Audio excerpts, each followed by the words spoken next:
तस्य हिताहितं मानं च यत्रोक्तम Ayurveda se uchyate. So Charak Samhita says, and Shushruta was a surgeon, Charak was a physician about 600 BC or 2600 years ago. So then, Ayurveda deals with good and bad life, happy and unhappy life. It also explains what promotes health and what affects the health adversely. It also deals with what affects life expectancy and quality of life. So that's what that explains. Now, we know today in terms of vaccinations or prevention of disease, great strides have occurred in medicine. Smallpox have been wiped out. Polio is very rare thing. So much has happened. But the holistic approach, the suicides today are no less than before with all the technology. The depression, the physical problem, the arthritic pain, the smoking, the alcohol, the drugs, so much of it. This subject, Ayurveda deals with it. If you live that life, not go to the doctor and take this medicine. If you live that life, your whole person, holistic approach, you can achieve that goal. That's what you have to look at. Now, Shushruta Samhita defines, and this is beautiful, Samadosha, Sam Agnishya, Samadhatu Malakriya, Prasanna Atma Indriya Manah Swasthya Etavi Dhyate.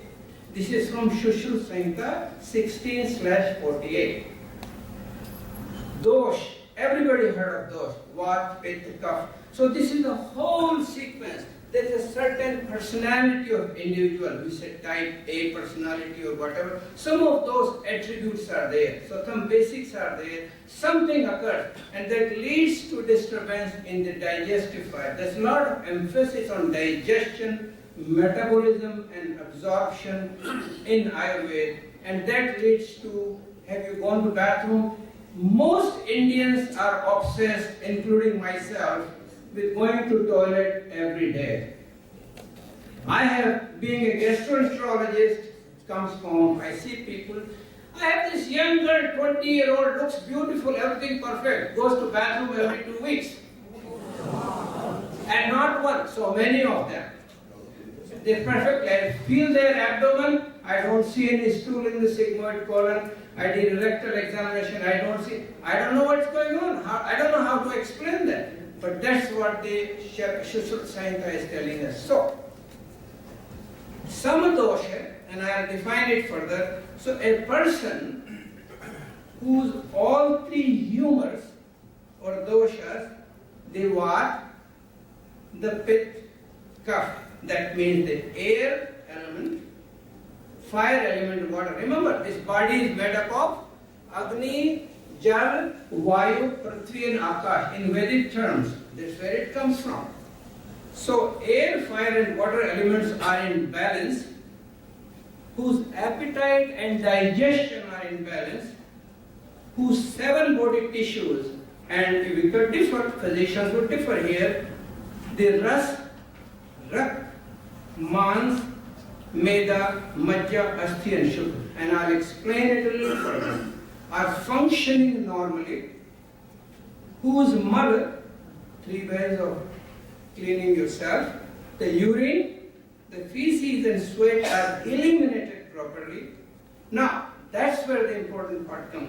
Whose spirit or Atma, the senses and mind has 3 types, Satogun, Rajogun and Tamogun, remain full of bliss, is considered healthy. Very holistic approach. And we just had the yoga session. So many of the yoga teachers are here. They will vouch to that. Now, 3 doshas, the Vat, Pitta, Kapha are 3 functionalities that regulate all physiological, psychological and spiritual facets of a person.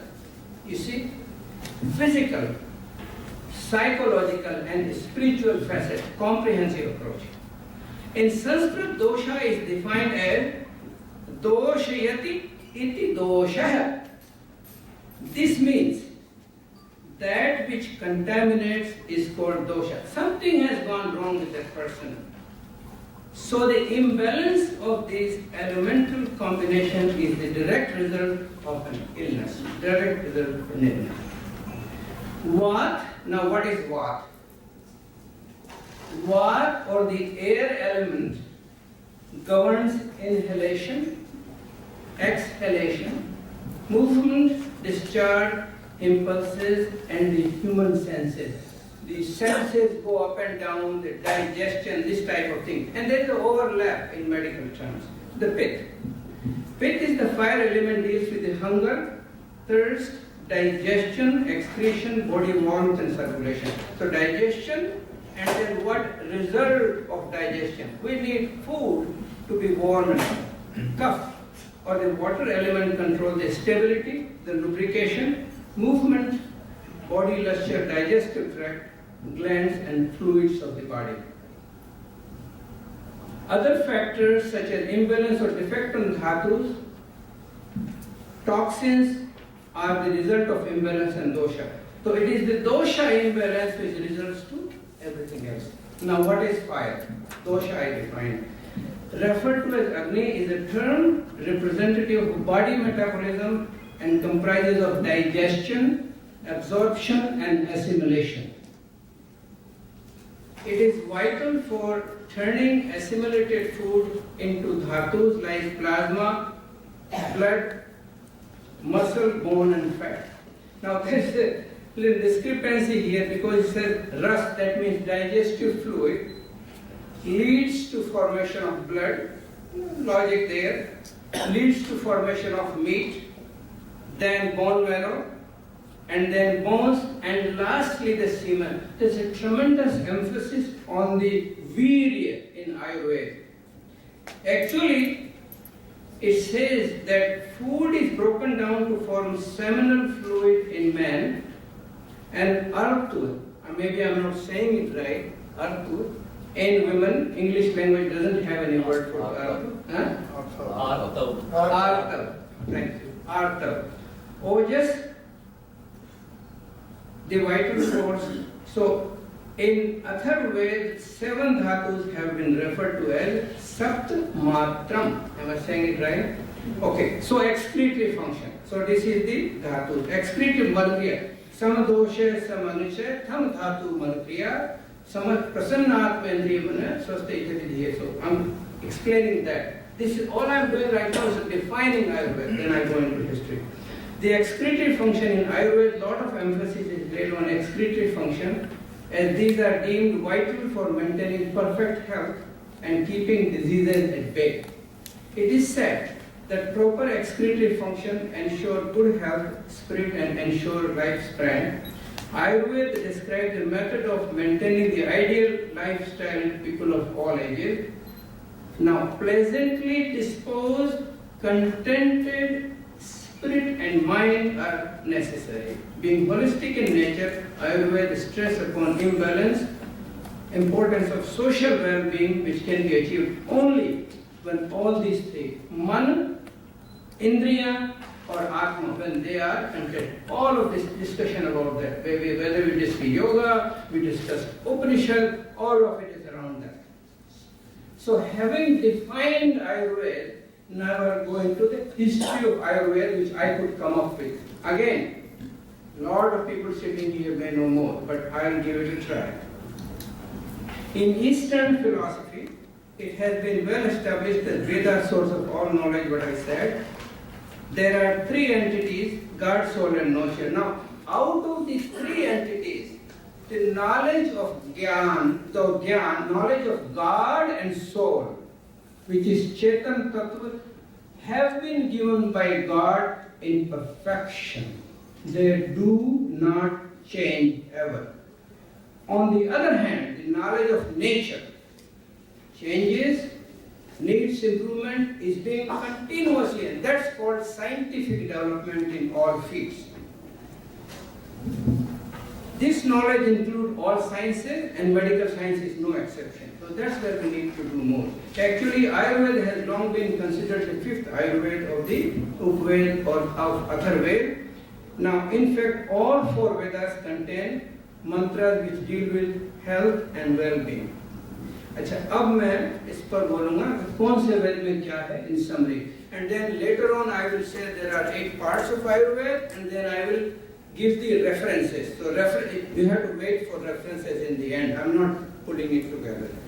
So Rig Veda, there are mantras in this Veda which define the purpose of Ayurveda, the qualities of the healer or Vaidya, use of medications, various parts of body, various natural treatment as fire therapy, जैसे यज्ञ therapy बताई आपने, जल therapy है, wind therapy है, sun therapy. We all know vitamin D is necessary, and Dr. Balvija Acharya mentioned yesterday that if somebody is sleeping while sunrise, it's not good for them. Surgery, hand touch therapy. I don't know whether the Reiki therapy is a development of that or something similar, not sure. And yajna therapy. Also reference given to the treatment of poisoning, parasitology, geriatrics and sleep disorders. This is in Rig Veda. So quite a bit material in the Rig Veda. Yajurveda. Mantras in this Veda deal with qualities and actions of Vaidya, names of different medications, parts of body, geriatrics and other natural therapies mentioned in Rig Veda. So some overlap there. Samved, not much in Samved. Samved is mostly a Veda of devotion about God, most of it. Atharveda, that has the most. This is the main basis of Ayurveda. The subject relating to Ayurveda are qualities and actions of Vaidya, parts of body, signs of longevity, how to be free of illness, urology, sexual dysfunction. Lot of emphasis in Ayurveda in sexual dysfunction. I'm not sure why, but it's there.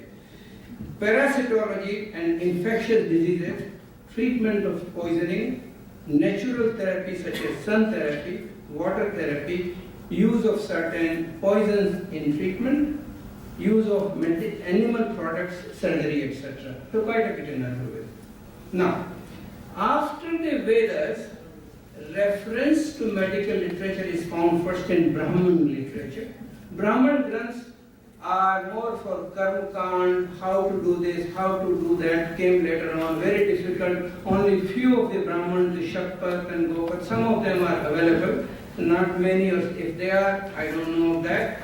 And then, doing 4 yajna a year, Chaturmas yajna, was prescribed to reduce these illnesses. Also, the food ingested was changed based on the season. Even today, the way they tell us, कि बरसात में ये खाना है, इस ऋतु में ये खाना है. Like in this society, in the Western country, we have ran every third day. How are we going to change the food? So, I don't know how this applies, but it is there. Subsequent literature is somewhat sketchy until the time of Aitriya Punarvasu. This was the name of a person, Aitriya Punarvasu. And this is a person, not a scripture. One of the students of Aitriya Punarvasu was Agnivesh, and he wrote Agnivesh Sanhita. It is on the basis of this scripture that sage Charak wrote his book Charak Sanhita. Shushruta was a surgeon, Charak a physician, remember. So I'm going into the history of Charak Sanhita. 17th chapter, the last 17th chapter of Charak Sanhita are editions of Dridbal. Am I saying it right? Dridbal. This book deals with medicine. This is about the history of Charak Sanhita. Similarly, the name of Dhanvantari is prominent in the field of surgery or Shalya Chikitsa. This may have been the basis of Sushruta Sanhita, the main scripture in the field of Shalya Chikitsa, Dhanvantari. You see so many in India, Dhanvantari medicine, Dhanvantari this, that. The last chapter of book similarly may have been written by Nagarjuna. जैसे वो दृढ़बल का था इसी तरह से नागार्जुन का था तो वो चरक संहिता ये सुश्रुत संहिता तो both Charak and Sushruta may seem to have existed around the 6th century BC. Next in line was Vagbhat. Vag means one who can talk, who probably existed in the 2nd century AD. He summarized and assimilated the works of Charak and Sushruta in the form of his two books. Now, Ashtang Sangrah or Ashtang Hridaya. Now, some say that the author of these two was the same person, and others feel these were two different books. If somebody knows here, please say so. This is my understanding. These books were quite similar, and they describe 8 parts of medicine, and these are general medicine, pediatrics, psychiatry, ENT, head, surgery, toxicology, geriatrics, and sexual dysfunction. The word Charak means one who has traveled and learned. The word Shushruta means one who has heard and learned. The word Vagbhat means who is eloquent in communication. Say Charak, Shushruta, and Vagbhat together are called Brahat Trayi, 3 people with intense knowledge of Ayurveda. From 8th to 11th century, there were a series of scholars who did quality work in the field of Ayurveda. These are Madhavakar, who wrote Madhav Nidan, and Bhav Mishra, who wrote Bhav Prakash, and Sarangdhar. I have his Sarangdhar, thank you, who wrote Sarangdhar Samhita. These 3 scholars together have been labeled as Laghu Trayi. So, Brahat Trayi, Laghu Trayi, with a 600 years gap. For the next several centuries, very little progress took place in the field of Ayurvedic medicine, as India was under great invasions from foreign forces. However, most of what is available today comes from the original text, and whatever is new, most of it simply is the revival of the original. This is where the problem comes. Imagine a system where for almost 1,000 years not much happened. There have been some research of late. There are over 100 Ayurvedic medical schools in India, Ayurvedic research institutions, but still very rudimentary. The modern medicine was all now. Coming to modern medicine. Modern medicine was almost non-existent 400 years ago. In a statement by Molyneux about modern medicine on 17th century, he said, this is 17th century, 16 something. Physicians are people who poured medicines of which they knew little into the bodies of which they knew less. This is modern medicine.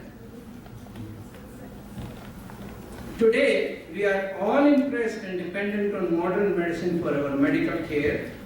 Parallel development has not occurred in Ayurveda. You need at least 1,000 medicines who come into the pipeline of research. One gets through FDA.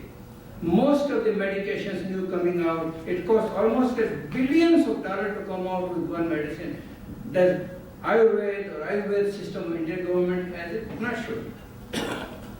Now, the 8 parts of Ayurveda, general or internal medicine.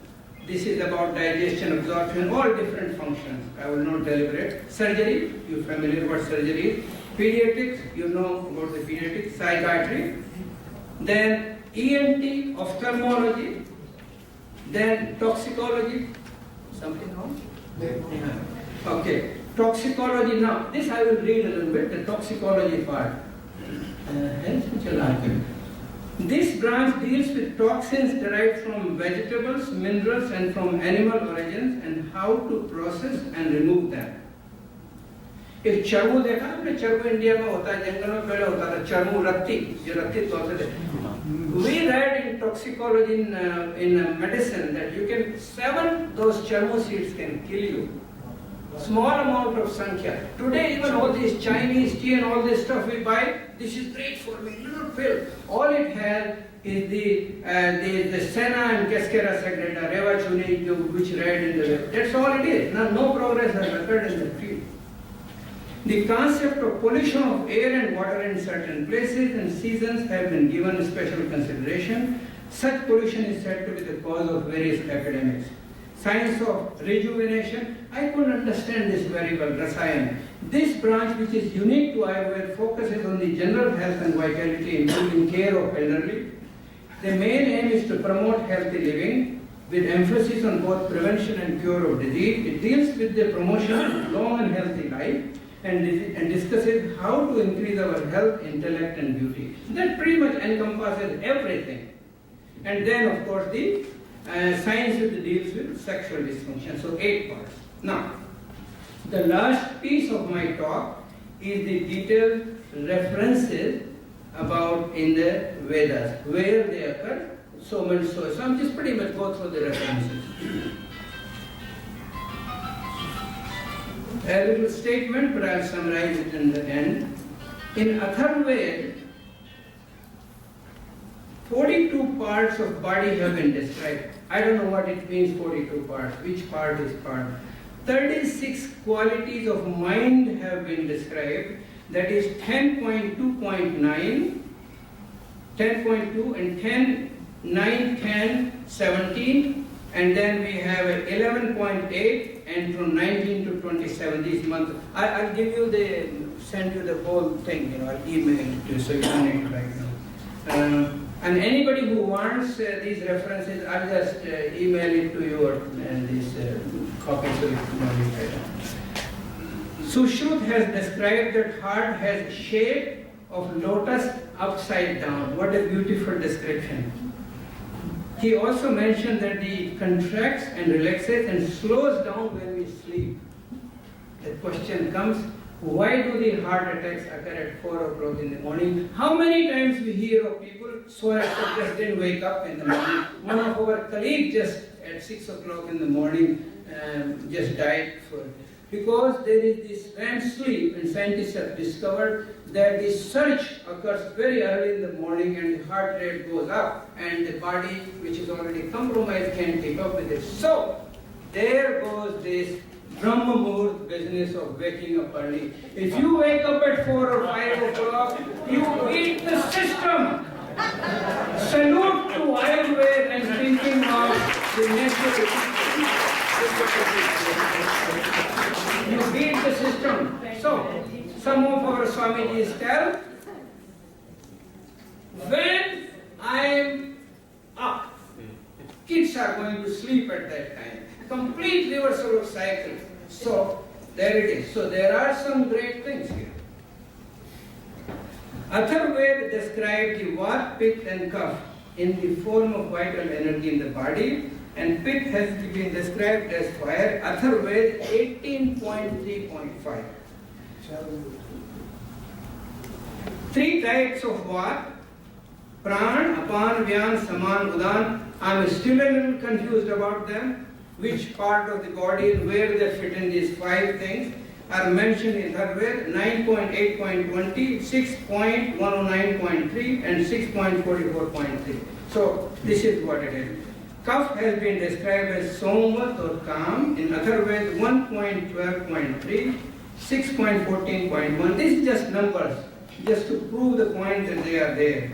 Now arteries and veins and nerves have been described in Ayurveda 1.17.2 and all this in reference to, now this is very nice. If somebody has a trauma 2000 years ago when Sushrut was alive, and this thing, and a whole system of Ayurveda is based on not injection medicine, a prayer. God is the sentiment of all. The God is invoked, not jhada. A real prayer, a God is invoked. That God, please, you have given us this life. Even the Anteshti Kriya, God is invoked and nature elements are given back to the nature. So there is this prayer that these nerves, these arteries, veins have been exposed. God, the teacher, the healer is praying, give me the power to heal this.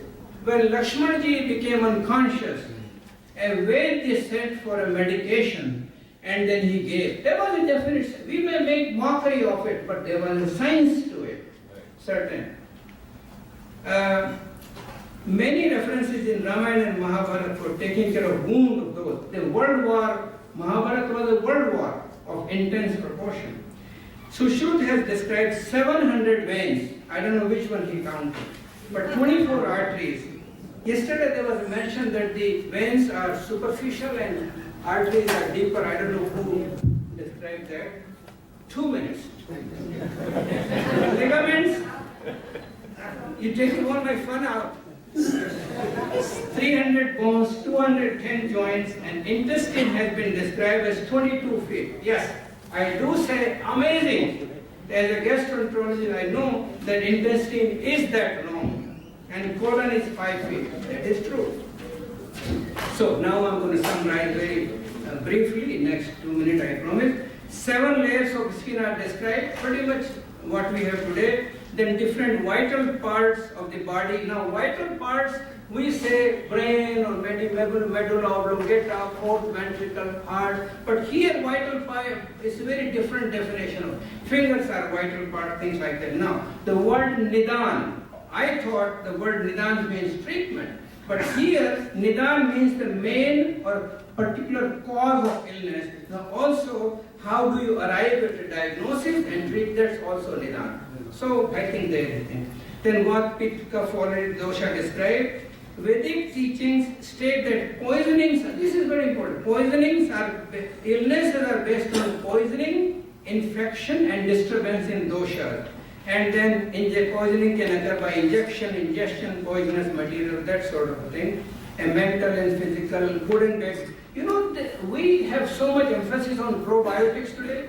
You know how many cells in the body, anybody? How many cells do we have in the body? 5 trillion. 10 trillion. 10 trillion cells. And how many bacteria live inside us? Somebody else is living inside us. 100 trillion. Yeah, 10 times. 10 times as much somebody as us. This is where Ayurveda comes in. They knew that there are good bacteria, something living there. They just didn't know any more than that. So we can modify those bacteria. A woman who gives a birth by cesarean section and doesn't do breastfeeding, the bacteria of the baby are different than a mother who will give a natural childbirth and breastfeeds. The whole life those bacterial flora are different. They have been, genome has been, and they have been all analyzed.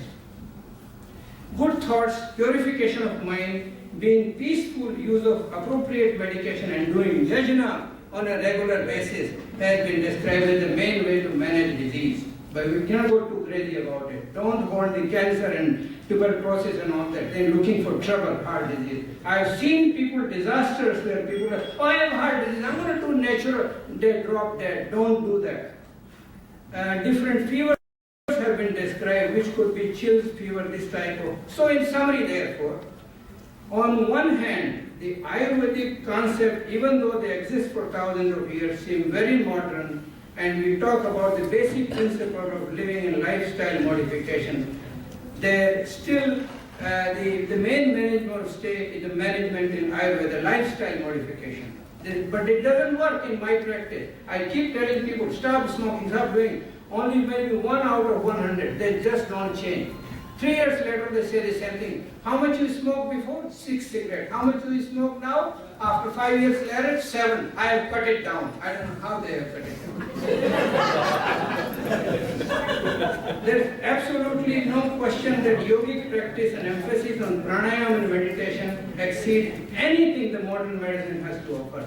So getting up early, doing the right thing, drinking a lot of water, yoga, pranayama, hit book, what is that? That one.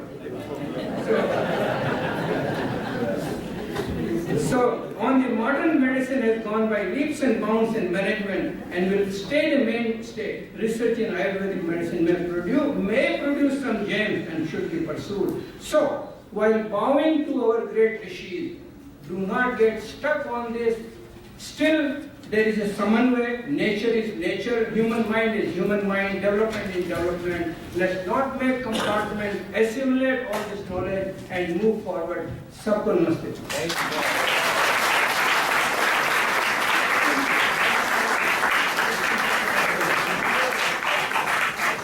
Sorry. I applaud Ramesh ji for bringing us as a mediator between the past and the present. In such erudite language, he has given us the information that we all knew, but we never could put it together. He has researched in such great length. I really admire him. Thank you. Ramesh ji.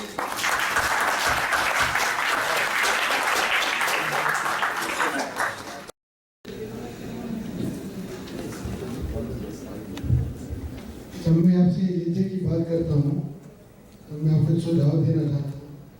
आप अगर भारत कभी जाएं तो हरिद्वार के शांति कुंज में जरूर जाएं। वहाँ पर यज्ञ के पर ही सारा कार्य हो रहा है।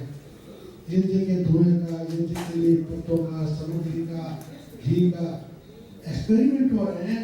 और उन्होंने एक नई चिकित्सा पद्धति निकाली, यज्ञोपैथी, जैसे एलोपैथी होम्योपैथी, ऐसे ही यज्ञोपैथी सारा काम सारे रोगी जिसे दूर करते हैं।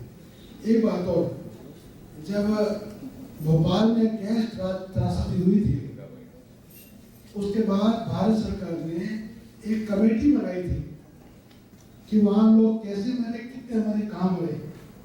तो ये पाया गया, ये रिकॉर्ड है वहाँ पर, कि जहाँ जहाँ यज्ञ होते थे वहाँ लोग कम मरे और जहाँ नहीं होते, बिल्कुल नहीं होते थे, वहाँ बहुत मरे। और एक घर का हमने रेफरेंस भी दिया है। एक घर में उस समय यज्ञ हो रहा था, जब ये गैस बह रही थी, तो एक आदमी दौड़ा कि गैस बह रही, घर बंद करो, जहरीली गैस चल रही है। उन्होंने घर और खोल दिया, खिड़कियाँ खोल दी, दरवाजे खोल दिए, और घर में जितनी लड़कियाँ थी, जितने सामग्री थी, जितना गीता, सारा यज्ञ ही करते थे। कुछ नहीं हुआ, टोटल लोग घर के नहाते इकट्ठे हो गए। ये बातें यज्ञ को निरर्थक नहीं है। हम तो जो बोलते हैं तो अनवसर नहीं बोलते हैं।